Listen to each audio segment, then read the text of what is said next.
Hello, my name is Hassan Sorrells, and this is the Leadership Lessons from the Great Books podcast shorts.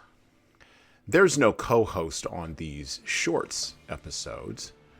These are now around 2 to 4 minute, sometimes as long as 6 to 10 minute observations, ideas, thoughts, or rants about the literature, philosophy, psychology, and even the theology of leadership.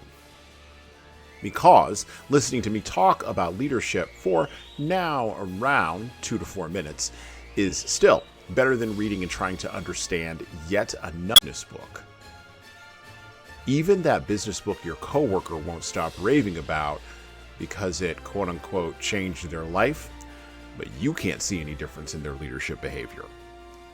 So how good could that author be?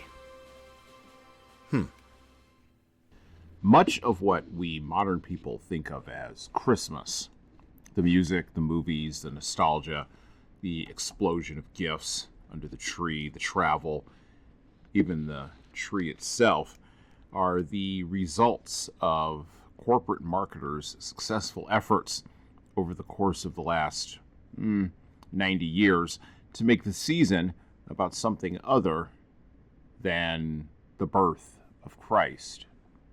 Charles Dickens took the first crack at breaking the foundation of a biblically based focus on Christmas with his book, A Christmas Carol. Published in 1843 and authored by a creative who was searching for a way to position and critique the excesses wrought by industrialization in England, the book was an enormous success. It was the first real shot fired at the foundations of Christmas, a celebration somewhat less extravagant than most moderns would believe throughout Western history, in the war waged by Enlightenment thinkers who believed you could have a culture unmoored from the church. But what they didn't realize was that when you unmoor the church, the state inevitably rushes in to fill the vacuum left behind, and the traditions that maintain the society and culture become harder and harder to justify.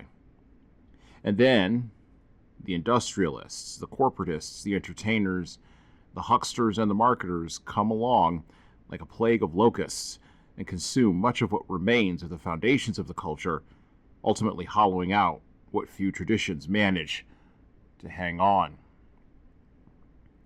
Thus we come, 182 years after Dickens, to the point where we need a new vision of Christmas, but one that merges the best parts of the Dickensian vision, redemption, renewal, and forgiveness, with the best parts of the biblical vision, redemption, renewal, and forgiveness.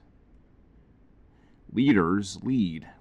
They lead on traditions, they lead in their families, they lead in their communities, and they even lead in the good times. And well, that's it for me.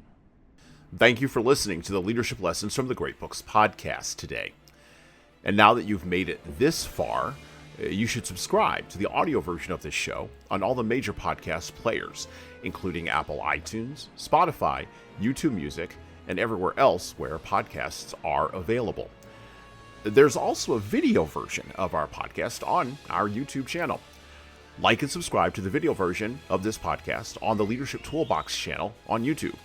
Just search for Leadership Toolbox and hit the subscribe button there on YouTube.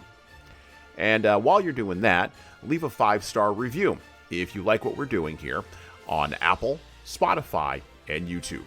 Just go below the player and hit 5 stars. We need those reviews to grow, and it's the easiest way to help grow this show. And tell all your friends, of course, in leadership. By the way, if you don't like what we're doing here, well, you can always listen to another leadership show. There are several other good ones out there. At least that's what I've heard. All right. Well, that's it for me.